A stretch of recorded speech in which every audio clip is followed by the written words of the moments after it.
back again for another video. Let's see if this is working. Come on, YouTube.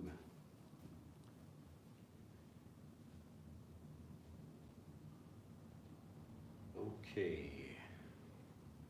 All right, we should be there. If you can see this and you can comment, feel free to comment. Let me know where you're from. As usual, if you have any questions while we go through this, I will keep my eye on chat. Make sure we're working. Okay, I think we are. All right, I am Drew Badger, the founder of EnglishAnyone.com and the English Fluency Guide. Welcome to another live video here on YouTube. Today, as always, we're going to be talking about how to become a fluent English speaker. And something happened to me yesterday. I thought this was interesting. I would share it with you. What Tsubasa, first comment. Doryu Sensei, nice to see you there. Well, and Nils, look at that. Miss Annette, I am the first. You were almost the first. Hello there in Wisconsin. All right. So as I usually do, we're going to be talking about fluency and helping you express yourself better by remembering one very important point. Let me erase the board here as we get started. Hopefully everyone is doing well. This should be pretty quick. These markers are, oh, actually this is erasing pretty well today. All right, we're ready to begin. So yesterday, actually, I was in a bus and I was just getting a ride, and I noticed on the street, so that I live in Nagasaki, Japan, and for the first time ever in my life, I saw a quiz on a street sign for the rules of the road. So I thought this was I'll give you just the English translation of this, but basically I was in the bus and I noticed a regular, this is like a digital street sign. So in Japan, they can, for some of these, they can change what's written on the sign. And it had this, a picture of a diamond like this, and just in Japanese it said, do you know what this symbol means? So it said, do you know what this symbol means? And I just thought, wow, look at that. They're actually giving a quiz on the road. And this wasn't like a driving school or anything. This is just a regular street, but they were using the sign as a way to remind people of something they should already know, okay? Incidentally, this diamond, you see this, it means there's some kind of crossing up ahead. So you don't need to remember that, but the interesting thing was, like, they understood the principle I want to talk about in this video, which is the review. The reminders you need as you get fluent are really the most important thing. And often when people learning languages, they stop before they get enough reminders or enough review before they actually become fluent. So I wanted to give some examples of this today, some very simple examples, but also teach you some new vocabulary, hopefully just to make this point very clear. So again, just to review, I'm in a bus and I see this sign that's saying, do you know what this symbol means? So everybody should know what it means, but just in case, here's a reminder. But it's also helpful for people who are maybe riding in the car who don't know what something means, like young children or people who might be learning to ride or learning to drive a car, and so they want to know what this means. And so again, it just means usually, like if there's an intersection here where we're going to have traffic coming from different ways, there would be a diamond up here just letting you know, hey, very soon there's going to be an intersection, so you should slow down, all right? So this lesson is not about the rules of the road in Japan, but I just thought it was interesting that there's a lot of this here, a lot of quizzes and reminders and things that help people understand. So I wanted to begin with that story, but then actually just give a practical lesson about how this works. I've given this in different ways in videos, and I wanted to teach some new vocabulary. So if you already know what this word is, don't share it with the comments. But I just want to prove this point by teaching you a new word, but the way you might experience it, not from a teacher, but in the real world as you're hearing vocabulary. All right, so I'm going to draw a picture over here as we get started. So let's see here. And I'm going to write a word. I'll draw the picture first, and then I will write a word under here, and you can tell me in the comments what you think it means. All right, very simple. So this is an English word.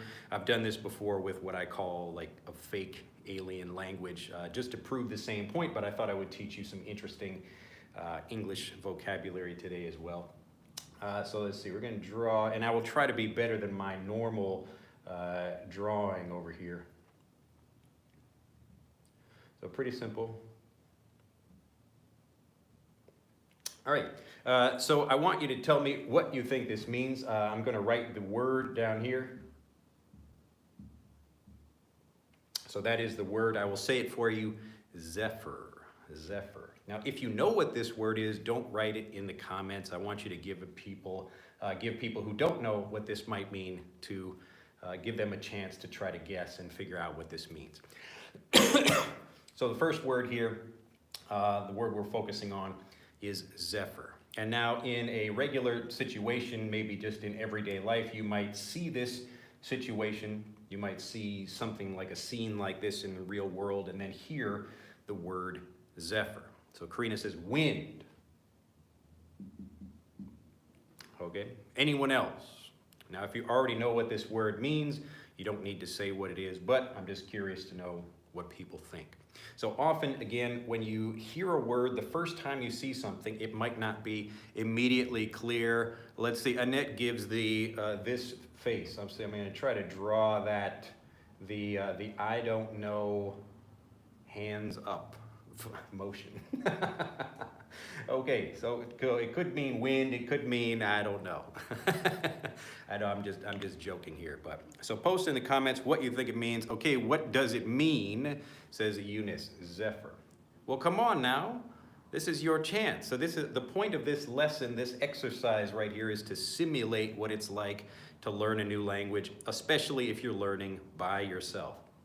So you don't have anyone to just tell you what something means. Your brain is trying to figure this out. So let's say we go to the ocean together, or even you are just standing at some like ocean area or looking at a lake or something, and you see this scene and you hear some other people talking about, oh look, like, and just someone is maybe talking and they say zephyr, zephyr. So you hear that word, but maybe you don't quite understand what it means, and so you hear, oh, I wonder what that means, and I'm trying to figure this out. All right, so let me write down a couple of what we have here. So a ship at sea. So zephyr could mean a ship at sea. What else? Vacation. Like a T-I-O-N, excuse me, like a vacation on the ocean. Good morning, teacher says minori. So waves or a boat. Boat. All right, so these are all plausible. It's another good word for you, plausible. Plausible. So plausible means like it could fit. It seems logical. It seems like it could be. These are all plausible definitions of the word zephyr based on this situation, okay? So remember, we're going to the ocean, or you are there by yourself, and you hear some other people, maybe some native English speakers talking, and you hear the word zephyr. All right, so you see this scene, you hear the word zephyr. Now, we're going to take this another step further. Let's say you're in a different situation. We're going to draw a different situation here. So let's see, we're going to draw, let's see, kind of a window here. But the window, let's see. And we're going to draw, so like this, and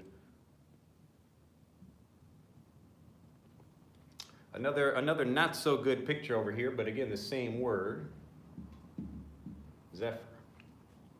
Pretty bad picture here. Let me clean this up a little bit. I know my drawing is not particularly good, but I want to make sure this is not unnecessarily difficult. So here we have, let's see, so we have our,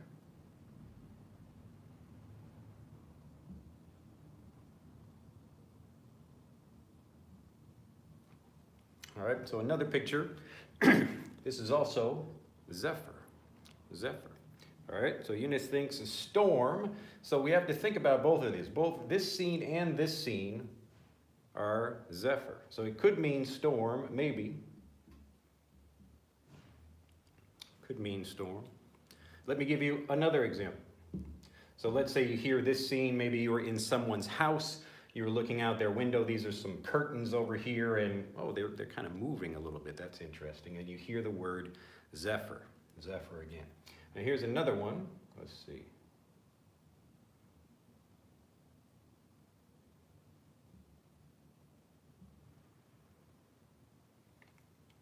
So we got some leaves right here, those are supposed to be leaves, and we hear again the word zephyr.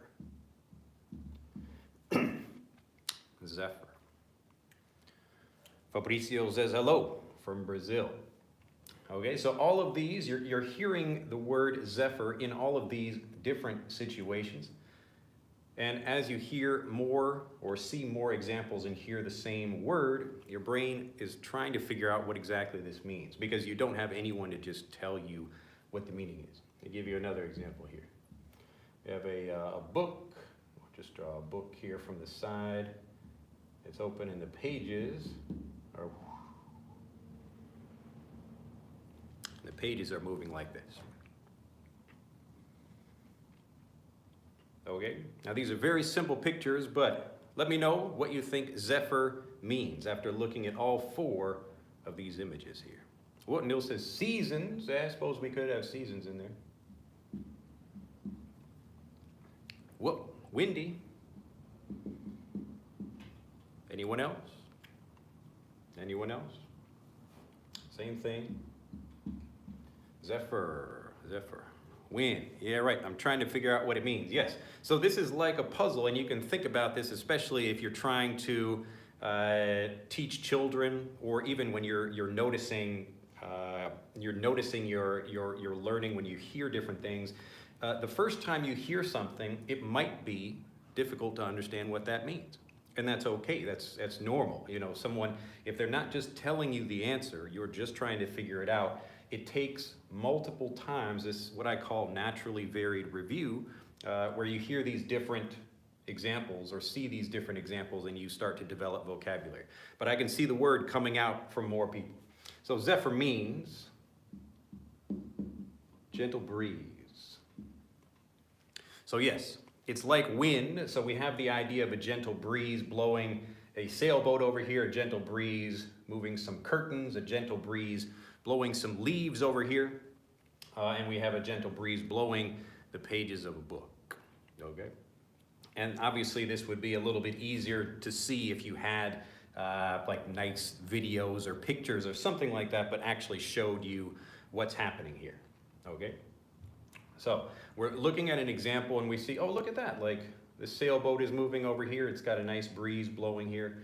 And as you see those examples, as you get more and more of these things, oh, it really helps you understand what's happening. And you discover that by yourself rather than having a person just tell you what the meaning is. So this is typically how people are learning just naturally as you get more examples. And the more examples you get, that's what it means. Okay, so you understand what something means as you get more examples and you start feeling more confident. So when you first see this example, like it could mean sailboat. Maybe I'm talking about sailboat, maybe I'm talking about a lake or an ocean or something like that, or it could be the color, whatever I'm referring to. But you see, oh, maybe there's some wind or some waves in there. It's not quite clear. So you still have some kind of doubt about what's happening here. But as you get more examples, it becomes more clear. So the doubt disappears, you feel more confident, and now you come to understand, oh, a zephyr is a gentle breeze. So you can think about like a zephyr blew through the house, or a zephyr blew, like it was a hot day, so the pleasant zephyr that blew through, like it's basically like a gentle wind. So a breeze, just like, oh, a gentle breeze, so a gentle wind. So a zephyr, rather than having like, Karina says it means marshmallow. Nice. But maybe that comes from like a cloud or something like that. All right. So these are supposed to be scenes in real life that you might experience and then hear the word, just as an example to give you something more difficult that you probably didn't know already. Zephyr. Okay. So if you hear this now, you will probably remember the word, you will understand what it means, and you can use it much more fluently and confidently, okay? So as you've gotten more examples of it, you get the feeling like, oh, this is not like a super strong breeze, it's just a gentle, nice relaxing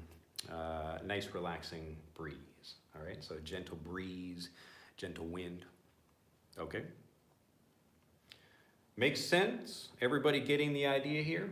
All right, so just like the story that I explained at the beginning of this video where we're talking about a quiz, so the Japanese, like local Nagasaki, I don't know, I guess transportation department or whatever, so they're giving people a quiz on things they should already know if they're driving, but this is also useful for people learning new things. So a young child might see this quiz, hey, what does that diamond mean? And they're like, oh, they get interested in what that is.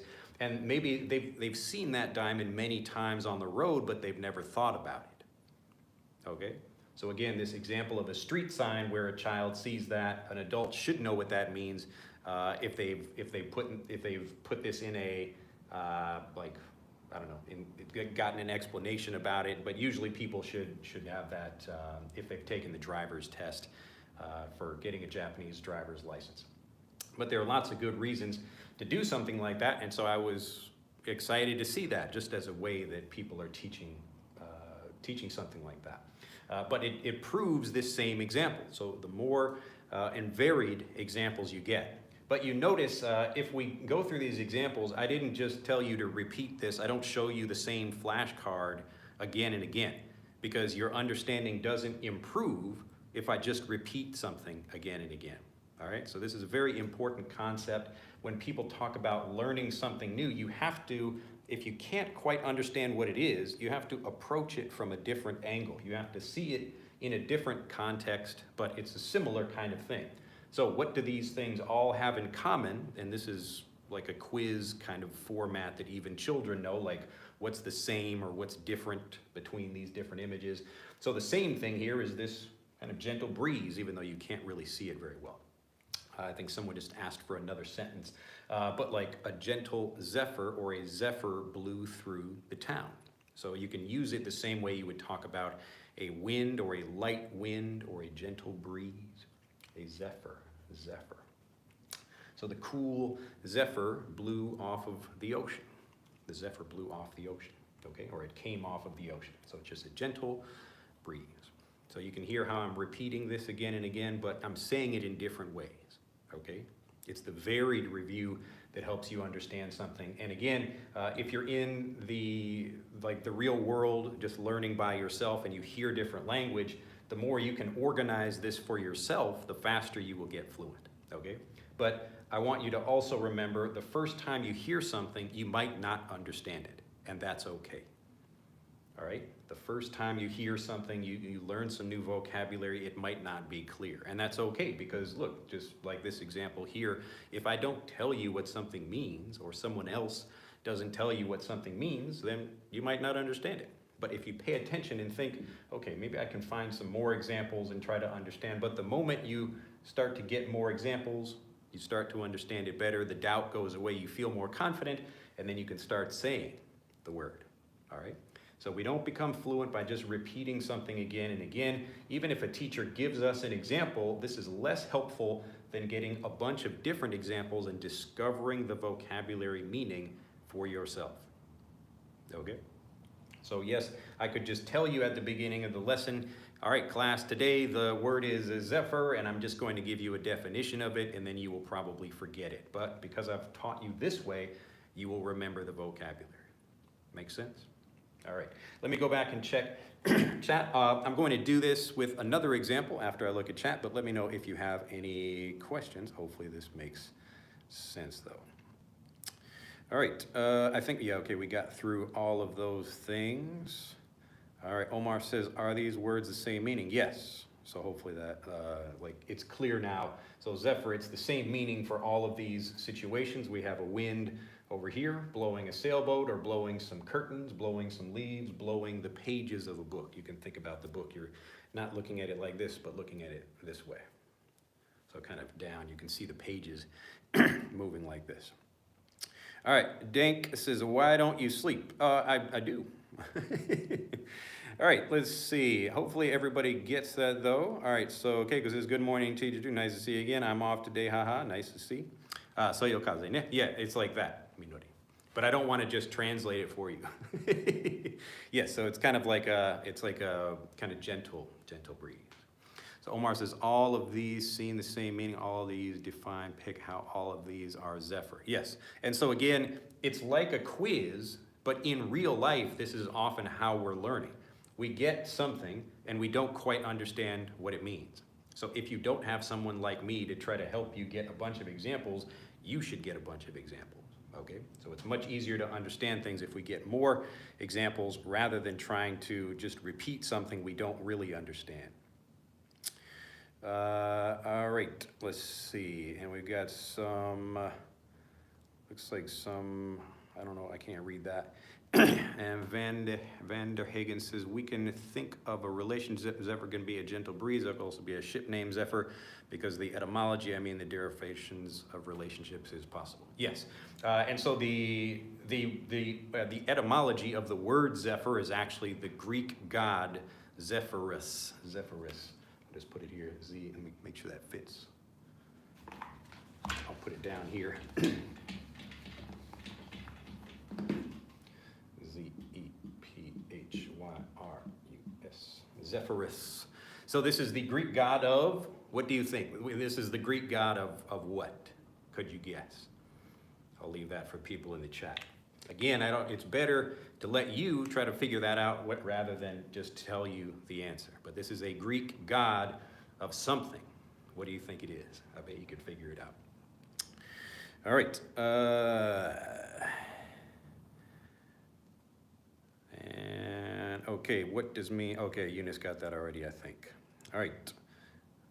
What does it mean? Okay, does everybody get it though? So gentle, meaning relaxing, slow, like a kind of slight breeze. It's like if I wave my hand like that, you would feel a little bit of a breeze there. So a light wind blowing on you.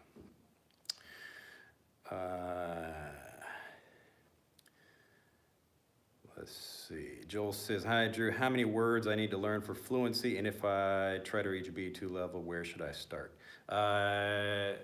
So how many words for fluency? I've answered this many times, but the basic idea is that you don't get fluent by learning more words. You become fluent in individual words as you understand them better. And hopefully this makes sense. All right, so rather than you trying to remember a bunch of different examples or a bunch of different words, like you should really understand the vocabulary well. So this kind of little lesson here is to help you understand the word Zephyr and to help you understand it like a native, okay? I think some people are asking questions here. Yes, if you have arrived late. So the basic idea is that you don't get fluent, and you typically will not understand something well the first time you explain something, okay? Or the first time you see it or hear it, or even like I could even say something and you might not get it the first time. And it's okay, all right? It's my job to make the language understandable, and I do that by continuing to reinforce something or to explain it in different ways or show it in different ways, teach it in different ways, and that's what helps you understand the concept, okay? So me, even, like, I'm not a genius for learning. I also need to get lots of examples in order to understand something, okay? But this is not about being very smart. It's hard to understand what things mean, because just getting one example, it's not really clear what's happening here, or what the focus of the thing is. It could be the sailboat. So you might hear the word Zephyr and think, oh, he's talking about a sailboat, all right? But again, I'm not trying to teach you a specific thing. The whole point is, as you get more examples, you discover the meaning of something for yourself, and that feeling of discovery is what really gives you the confidence to speak. So it's erasing the doubt and replacing that doubt with confidence and certainty as you understand the word better, okay? So when people ask me, how many words should you know to become fluent? Here's an example of being fluent in one word. Here's an example of being fluent in one word, okay? So if you think about children, small English, like English-speaking little kids, as they're learning the language, they have a smaller vocabulary, so they know fewer words than lots of adult non-native English learners, but they speak better because they know that vocabulary well, okay?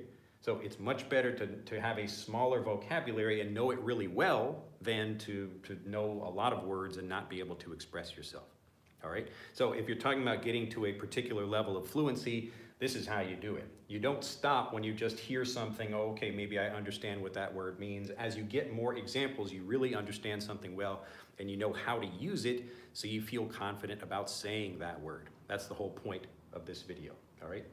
So I began, if you are late, I began talking about an example of a street sign I saw here in Japan that was actually giving a quiz about a symbol on the road. And it's asking drivers, do you know what this means? So everybody should know what this means, but it's good to review, okay?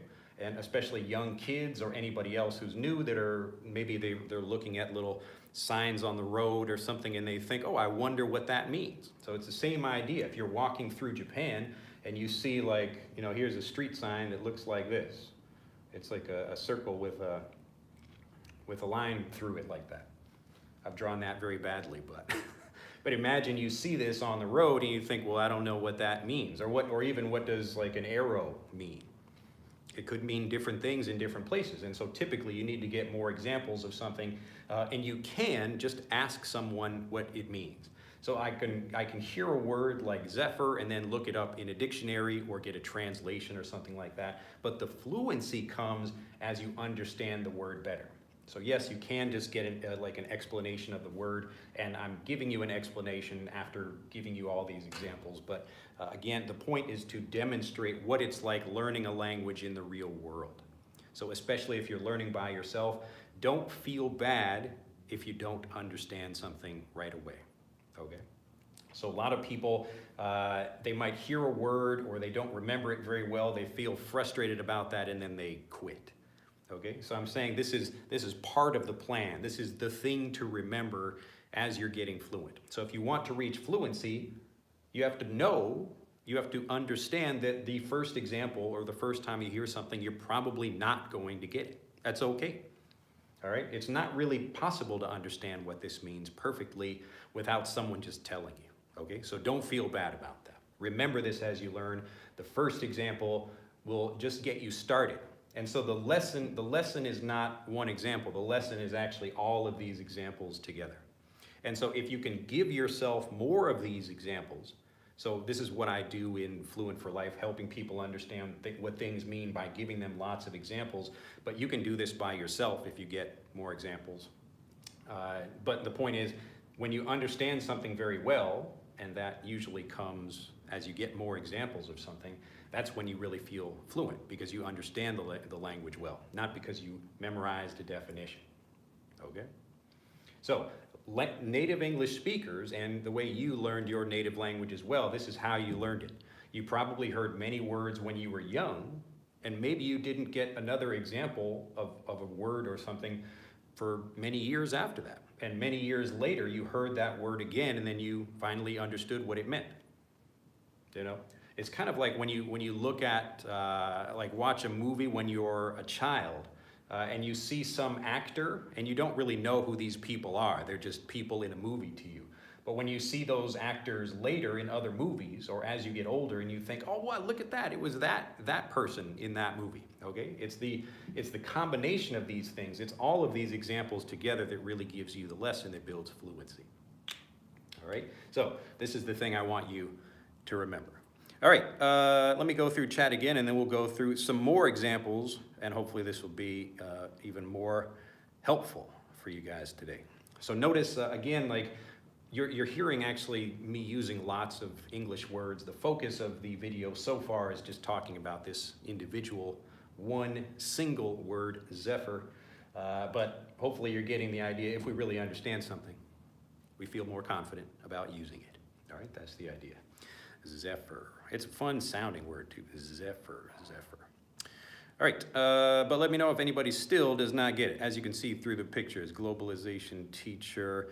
Van der Hagen says, the amazing thing is that by explaining those concepts to us in a fluent and natural tone, you're already providing us a natural way of learning the language. Yes, so I'm kind of giving you the background of how language learning works, but also like if the lesson is not just this specific word. If you're paying attention to the way I speak, you will also be improving, you will understand more, and you will feel more fluent. All right, I think everyone's got it though. All right, somebody asked what time it was. Wheelchair guy says hello. Let's see. Hi, what's up, people? How y'all doing? All right, the great god of coolness. Yes. So the Greek god Zephyrus is actually the god of the west wind, and then that changed over time to Latin to English, and now we have the word zephyr for talking about a breeze. So again, that's another kind of dimension of understanding the word and feeling more confident about it. So this is, you can think like one dimension is just seeing different examples of the word. Another way of improving your understanding of it is learning the history or the origin where the word came from. So if we have a Greek god named Zephyrus, and interestingly, surprisingly enough, it's a Greek god of wind, like the west wind. And so now you should be feeling, wow, like this word is unforgettable at this point. Now I'm going to be able to use this. I will hear it when people are talking about it. It's a really, it's a pretty uncommon word for English learners to know, but you will hear this word used. I think even on, like when I was growing up, there was a radio show, I think in Chicago, called Zephyr, and it was just like kind of gentle, relaxing, classical music. So you can think about the same kind of idea. So that's interesting. They would choose a name like Zephyr for that. All right. So I think people are getting it though. So try to use that. Use your natural human pattern recognition to think like, okay, what's the thing connecting all of these examples?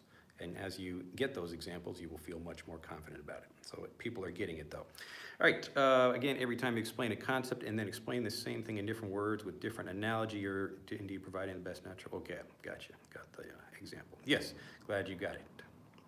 All right, the red goat is back. Let's see, Keiko. I've been thinking about comprehension, so you mean comprehensible input, which is English conversation. I'd like to be able to understand what they say more quickly, like in my tongue.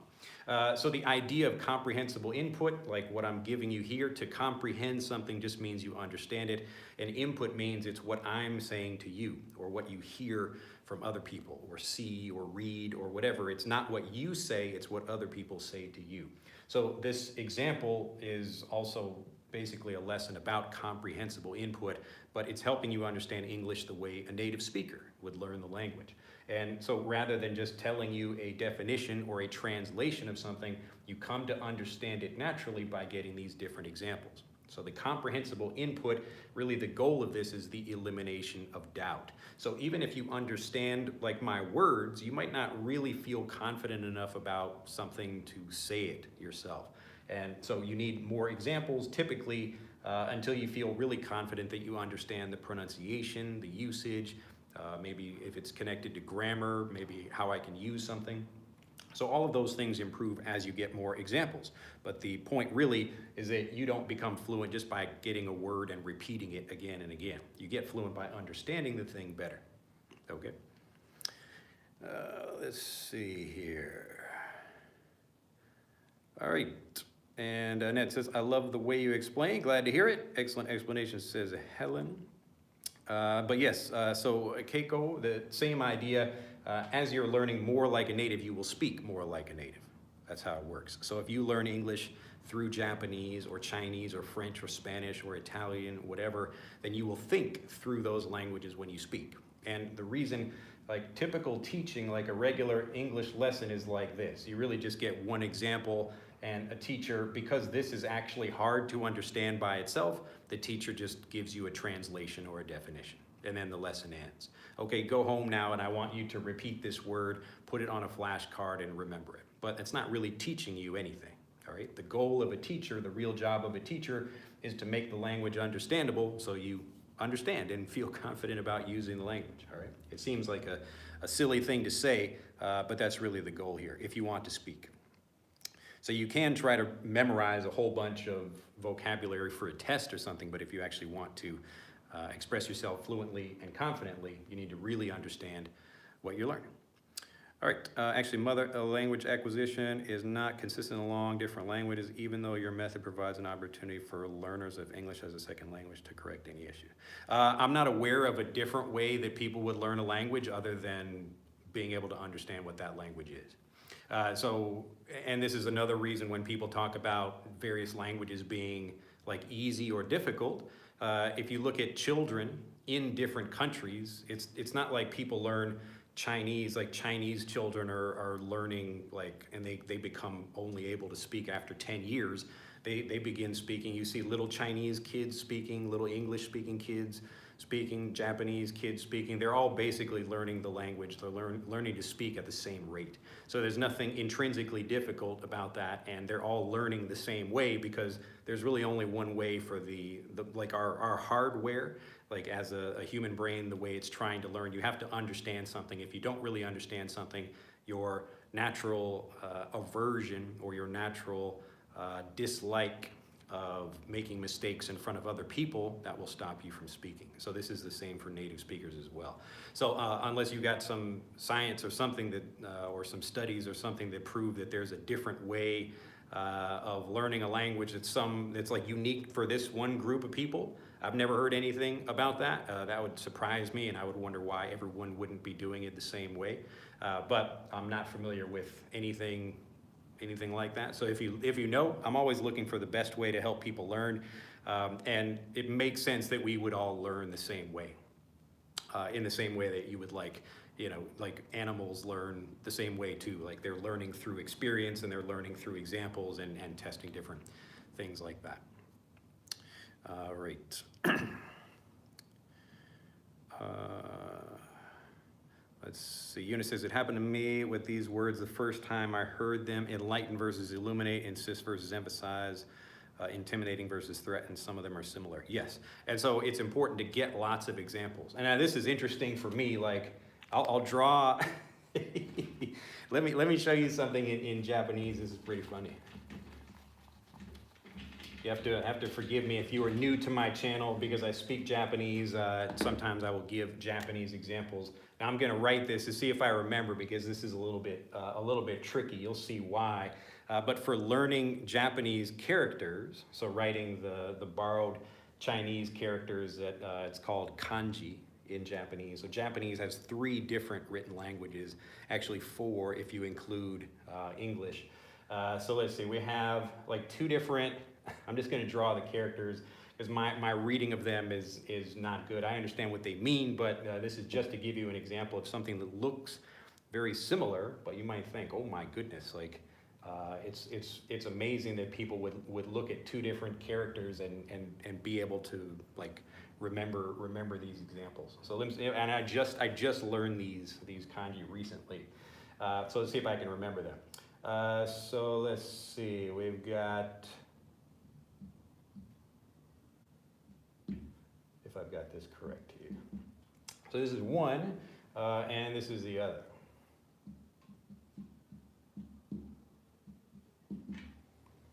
Look at that.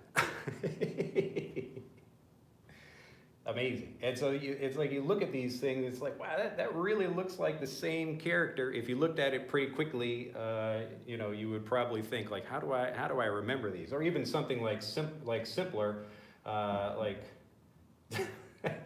like so versus, and again, like they look very similar, and I could see how maybe people, like especially English-speaking kids, they might make a mistake like something like that. So there are similarities where people are learning characters, and if you just try to look at something like that and try to memorize it, it's much more difficult than trying to spend some time with it.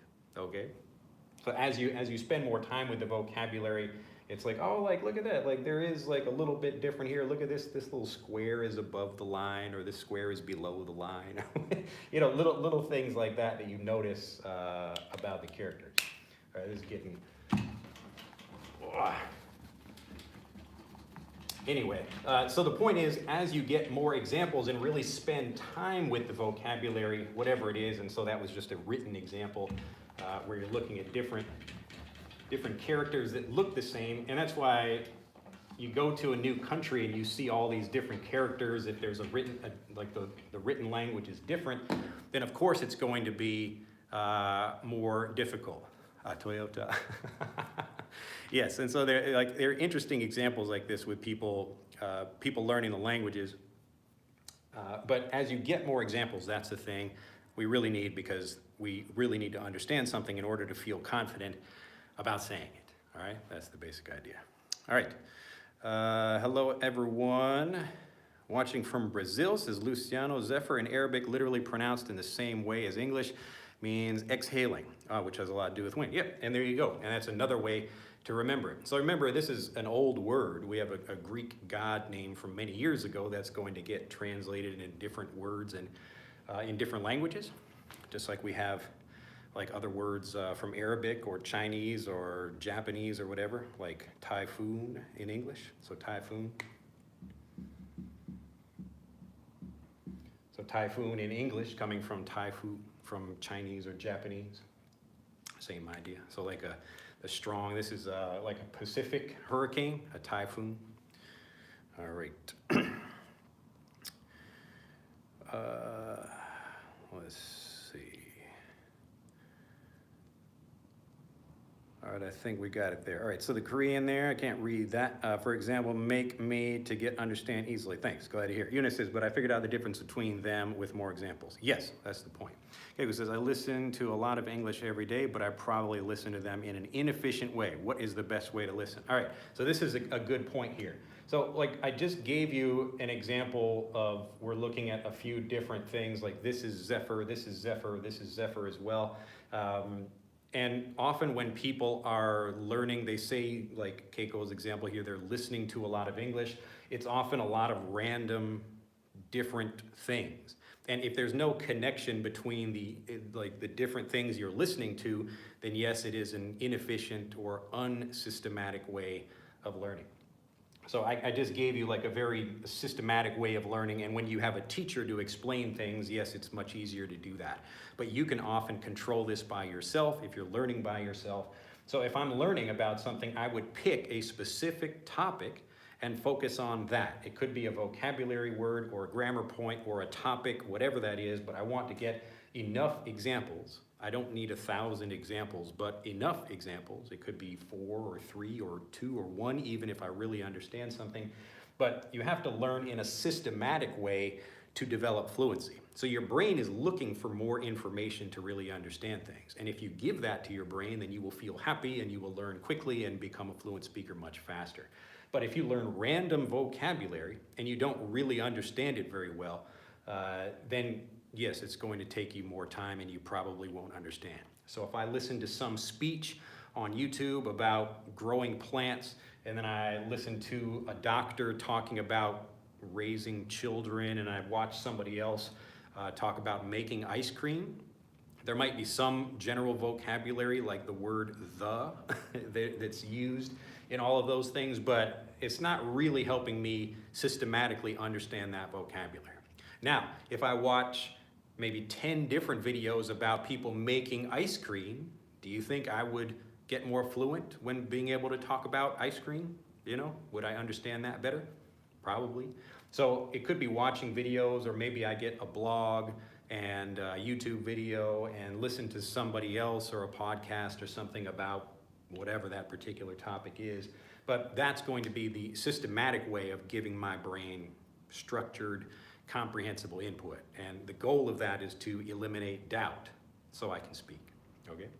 So if you just listen to random stuff, like watching random videos about different topics, that's probably going to waste your time.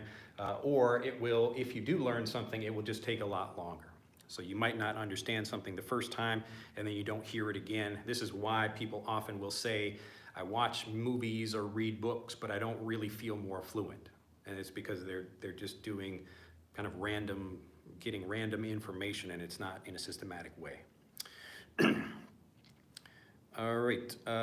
Miguel says, a good teacher. Glad to hear it. Vince said, Drew, every time I watch your lesson, I feel very motivated to keep learning the language and make me aware that I only need natural varied. Yes, so if you mean naturally varied review. So the goal, like naturally varied review, the point, like I just gave with those Zephyr examples, the point of that is to help you understand something better. All right, and Van der Eggen says, the problem is not the translation, but just the translation, that is, without using new words in different contexts. Yes, well, I don't quite understand what you're saying, but the point is, like, if you think about learning any language, it doesn't matter, like you're learning programming or you're learning, like even to speak in your native language, but using particular vocabulary for a company. Maybe you have to speak more, I don't know, use particular vocabulary for an industry, something like that. The point is, if you learn it and understand it directly, then there's no need to translate, and that will stop you from getting stuck in conversations. All right, thank you for your good advices, Keiko. Yes, give it a try. Anything I tell you, you don't have to believe what I say, just give it a try. And so if it works, I try to give lots of examples just to prove what I'm talking about, but go ahead, try it for yourself and see if I'm incorrect. Says, hi there, Drew. It's 4 o'clock in the morning here. I'm doing my part of the world. Oh, okay, how are you doing, sir? I'm doing well. Summer says, hi, Drew, love your streams. I am at work in Sydney, Australia, and cannot listen to them. I am on a short break. Please, probably say hi to me. Well, hello. Yes, you can watch these later. I always save these so you can watch them at any time. I mean, the process of learning the first mother languages can be affected by cultural biases on the way people articulate. I mean, articulation is the issue, not the linguistic process. Well, I mean, if we want to just make this very simple for how do you learn a language, either you understand what you're learning or you do not. If I just start speaking some random words, and I could actually make it difficult for you to understand the language, and you know, there are lots of reasons why an individual person might have trouble being able to speak. You know, maybe they have some physical issue, or if you're born without a mouth or eyes or ears or whatever, there are obviously situations like that. But in general, generally speaking, when people are learning languages, it's just getting input to understand something, and until they understand it, they probably won't feel confident using it. So that's basically how it works.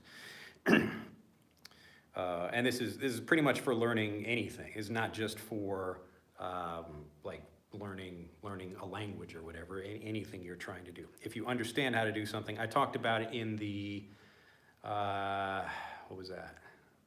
Maybe like the previous video where I talk about like the linchpin skill or the linchpin ability, where that thing that clicks, that helps you understand something, that's what enables you to do that thing. So whether it's trying to perform a trick or hit a baseball or do whatever, as you understand what that thing is, and you can usually do this faster or learn to do these things faster if you have a good teacher or you understand something very well, but usually that happens by getting lots of different examples. All right, Luciano, it happens the same when people see me playing guitar with upside down strings, but I just have learned it this way from the beginning. It wasn't harder or easier. Yep, so like you could be learning things in a different way, but the basic process is the same for people. All right, let's see. Ali says, what is the difference between rehash and rephrase? Well, rehash typically means you're going, like I do a lot of rehashing on this, like in my videos, where I try to explain something in a different way. So typically rehashing would be like a longer explanation of something. So like I tell a story and then someone comes back and says, oh, could you explain something again? Or I have to tell the story again to a different person and I just rehash it. I'm explaining it again, usually faster, more efficiently. Rephrasing typically is like a shorter thing. So if I give an explanation, maybe a piece of it, like I didn't like the way I said something, let me rephrase that. So it's typically just a few words or a phrase. That's why we talk about rephrasing something. Where I say something, that wasn't a good way of saying it. Let me change a few words to rephrase that thing, make it easier to understand. I mean, not understanding different types of articulation can impair subsequent language acquisition. Yes, and so again, you're making the same point I'm making, which is if you don't understand something, you won't be able to learn. So yes, we're saying the same thing. So if I have an uncle and like he speaks like I don't understand what he's saying, I'm not going to learn anything from that. Okay, so that's why I'm intentionally being very clear when I speak for people or speak to you all. Omar says, or difficult. I don't know what that, you mean difficult maybe or similar. All right. You guys are talking about, yes, the kanji, I guess. You need to spray water on the whiteboard. Yes, well, I'm not going to do that right now, but by articulation, I mean when to be objective and succinct, and when a link and analogy, how to present a new idea and how to reformulate an idea. Yes, like all of the things that you're saying, they're true in the sense that, yes, if people need to understand, and if they're not getting good examples or the teacher is bad or whatever, then yes, it will make language learning more difficult, okay? But I'm more explaining about how the human mind learns. So if people learn badly, then yes, it makes the process more difficult or it takes a longer time or whatever. But it's, you know, it's like a car engine. Like I could put gasoline in my car and the gasoline is what you're supposed to do. You could put sugar in your gas tank instead and it would destroy the car. So it would, you know, stop the car from running well, or I put sand in the gas tank or something like that, okay? But the engine, if we understand how the engine works, it's the same thing. All right, Night Air says hello from Thailand. Typhoon as a typhoon versus monsoon. What's the next word you need to, okay. What's the time, the live start? They don't really start at a particular time. It's kind of around this time, usually like Mondays and Thursdays, Japan time, if I'm here. I mean, the problem is not learning English words by translating them initially, but only solely by translating them without practicing them in different contexts. All right, thank you, Sensei. Definitely try it. Glad to hear. All right, Korean has all artificial happiness, but a hell situation in society, exactly.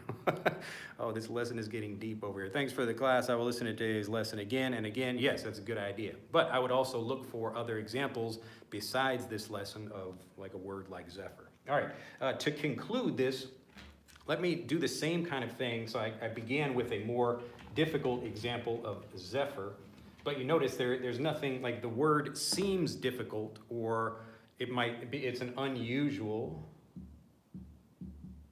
like look at that word, Zephyr. You probably have not heard that before. Maybe you have, but a lot of learners have not had it, and that's why I've taught it in this video. But let's take a different example of something like jump, which is a word you probably have heard before, but we can think about many different ways that we might use the word. And so like a native English speaker, typically children know about jumping, where we stand, you know, with our feet and jump up like that. And so we get like more examples of this word that really help us understand various uses of that word. So I bet you can think of some very simple phrases or some other explanations that use the word jump in there, all right? So maybe some phrases or some examples of things that jump. Like let's say I'm walking through a forest and I see behind some trees, I see some, you know, there's like a kind of dark area here, some trees over here. And I see, oh, there's two scary looking eyes. So imagine this is all dark here and you see some kind of bright eyes looking at you. I'm scared that something might jump out at me. So like jump out at me. So to jump out at me. So maybe a monster will jump out at me. Or a jump scare. Another good example, a jump scare. So when you're watching a movie and you can think about, oh, like something like some loud music or something, there's a monster or something in the scene and it makes the audience jump like that. That's called a jump scare because you physically move like that, to jump scare. But you can also, like in the same idea, maybe you're reading something and you think, oh, that's really interesting. Like that idea really jumped out at me, okay? So here we have a physical use of it, like a monster jumping out from behind some trees or something, but we also have like some information jumping out at me, making it more obvious like that, okay? So like there are lots of words on the page, but these particular words really jumped out at me. So it means it was noticeable, it was interesting, exciting to me in some way. It really jumped out at me. So it didn't just jump out, it's directed at me. Okay? So as we learn more words, this is just a basic idea, but when learners think, okay, I understand what the word means, like jump, then okay, we can think about like when else might we learn that. And so when people think, okay, I understand jump, and they kind of stop learning it. But you should always keep your ears open for these different uses of the word, because that helps you understand it and really feel confident that you understand what jump means. And so you can use something like jump out at me in a text example, or maybe I can think about jump to conclusions. So here again, a kind of non-physical or a figurative way of thinking about it, to jump to conclusions. So if I'm thinking about something, oh my goodness, if we do this, then that means this other thing over here. But maybe I'm wrong about that. I'm quickly jumping to this other idea, a conclusion or a result or something.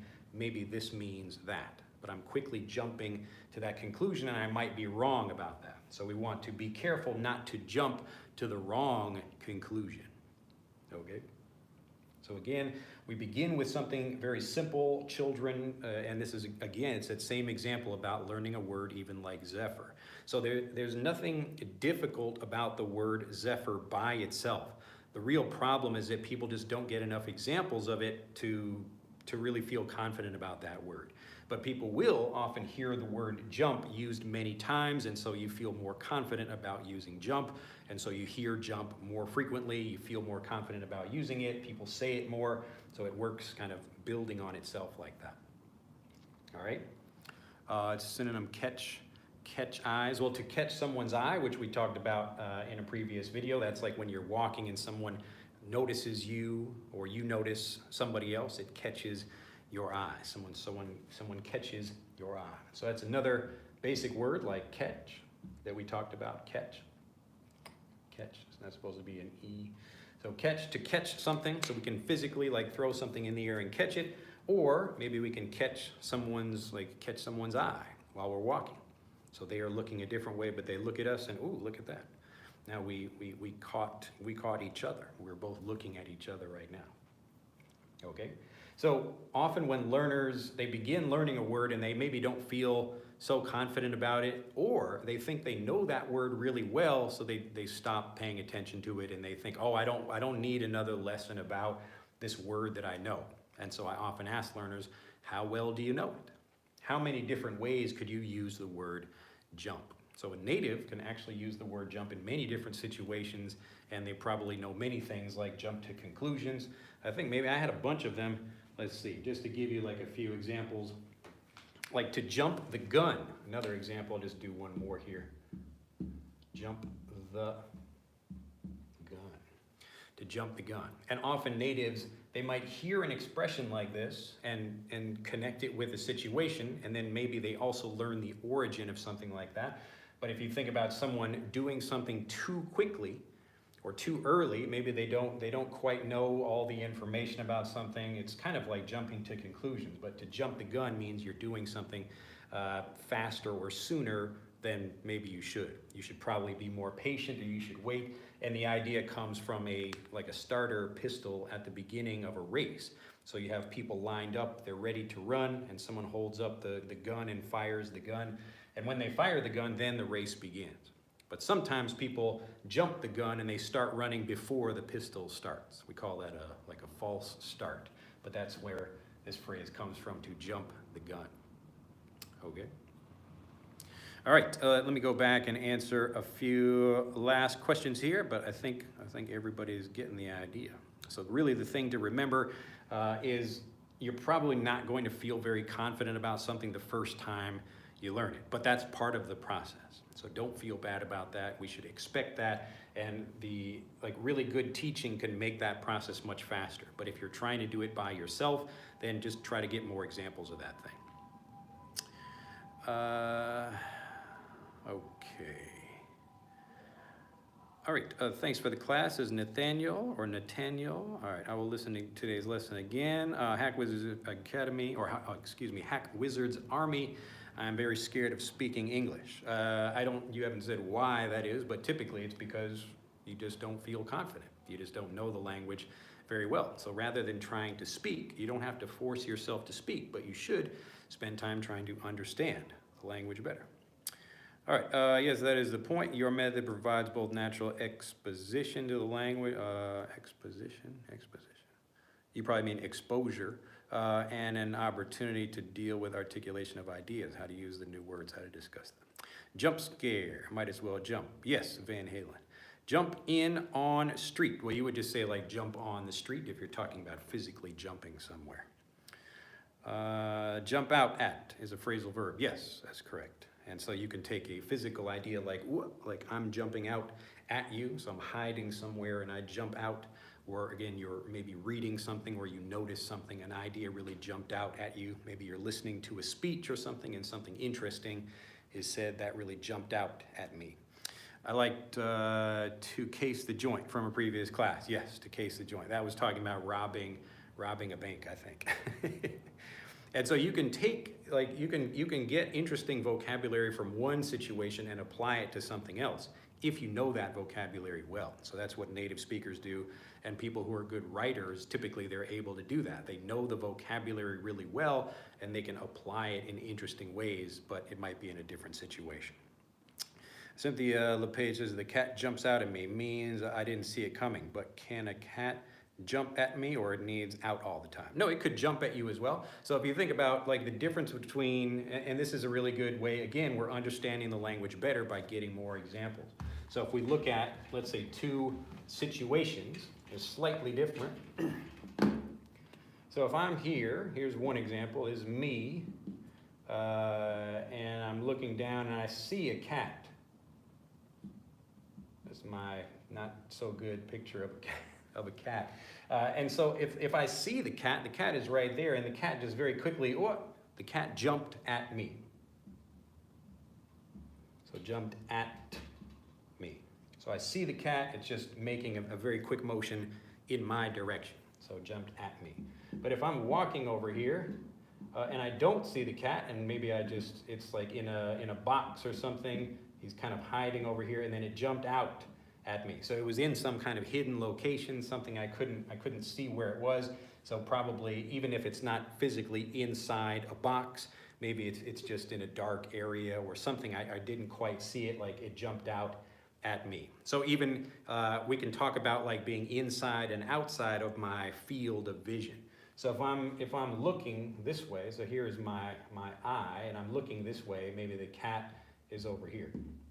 And so if the cat, he jumped in, look at that, the cat jumped in front of me like that, so he jumped in to my field of vision. So I could say, the cat jumped out at me, just meaning I didn't see it, so basically it was kind of outside my field of vision. My field of vision, so where I'm able to see. So if the cat's behind me or hiding somewhere, then it jumps out at me. So you see the difference? So here it's jumping at me, here it's jumping out at me. All right, so typically phrasal verbs, when you understand them visually like this, like we do in our visual guide to phrasal verbs, it's much easier to understand them. All right, Eunice says, the usage of words is so flexible that you have to learn a lot of examples to get the hang of it. Yes, but again, if you do it efficiently, it's quite fast. So you don't need to spend a lot of time speaking, and you don't need to spend a lot of time just getting random vocabulary. If you are efficient and systematic with your learning, you can become fluent much faster. All right, hopefully that makes sense. So with a teacher, someone who especially understands how to teach this way, that really helps you understand something like a native, is going to get you fluent very quickly. All right, Sunda says, are you available for one-to-one course setting or learning? We don't offer one-to-one lessons. Let me get some water. Pardon me. Got my mint water over here.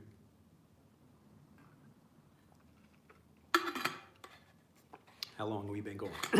Pretty good. Only an hour so far.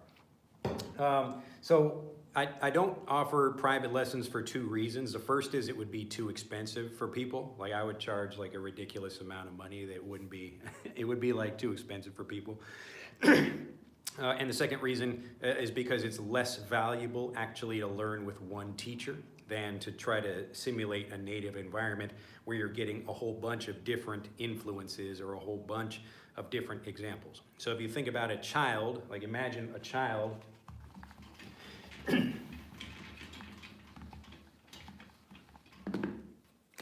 so here's a child. I can never draw these eyes. I can't even draw eyes on a head properly. So here's a child with one parent. All right, if we imagine just this house over here as a child with one parent, the child's speech will really reflect this person's speech. So if this person speaks badly, or they curse a lot, or they don't really explain things well, then this child's ability to speak will probably not be very good. But this child over here, they've got mom and dad and grandpa and friends and brothers and sisters and all these other people. This person is going to become a good speaker very quickly. All right. So often people are looking for a private teacher, and even if you have a private teacher, even if they can teach you well, you're really just getting exposure to one person's English, okay? So if you want to be able to hear lots of other people, you should also be getting examples of lots of other people. And that's why this is what we do in Fluent for Life. So the whole point is not just hearing me. Of course, I can give you good explanations, but you can see even in these YouTube videos, I'm trying to make the language easier to understand. And so I'm not speaking the way I would normally speak with lots of idioms or phrasal verbs or things that I'm not explaining, or in a more casual, like simple way. Like yesterday I was out with a friend of mine, and we're just speaking Japanese and talking to different people, and I'm speaking in a much like faster way than I would normally speak, like if I were trying to teach someone Japanese. Okay, so same idea. If you can simulate this, if you can get all these same examples, you will learn the same way, and it's much faster and easier to do this rather than trying to do this over here with a teacher.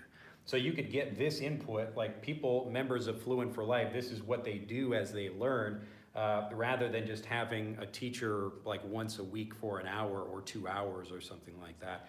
This person is going to get fluent much faster. Okay. So yes, it's nice to have a private teacher. Even if you have a good teacher though, you're still missing all of these other examples that aren't really preparing you for the real world. Let's see, Alec goes, don't jump the gun, guys. We have plenty of time. Yes, you got the idea. You would say it's an old cat. So remember, we've got an old cat. It's an old cat. All right, jump in on street. I thought it's being attacked on street. Jump in on street. Well, if you want to like jump in on something, like you're talking about like to be like getting into something, like I see this, there's a stock, you know, like a company stock people are trying to purchase. I want to jump in on that or get in on that thing. It just means I want to be a part of that thing or buy it or whatever before it becomes like too popular or becomes too expensive. Cindy says, great, thanks for the explanation. Glad to hear. Curse versus swear, there's no difference there if you're talking about just kind of negative or like speech in that way. All right, look at that. We got through all the comments in about an hour. Hopefully everybody gets the idea. Do not feel bad if you're learning something, especially if you're learning by yourself and you don't quite understand things. It's okay. You usually will not quite understand something. Even with a perfect explanation of something, there might be something you still don't get.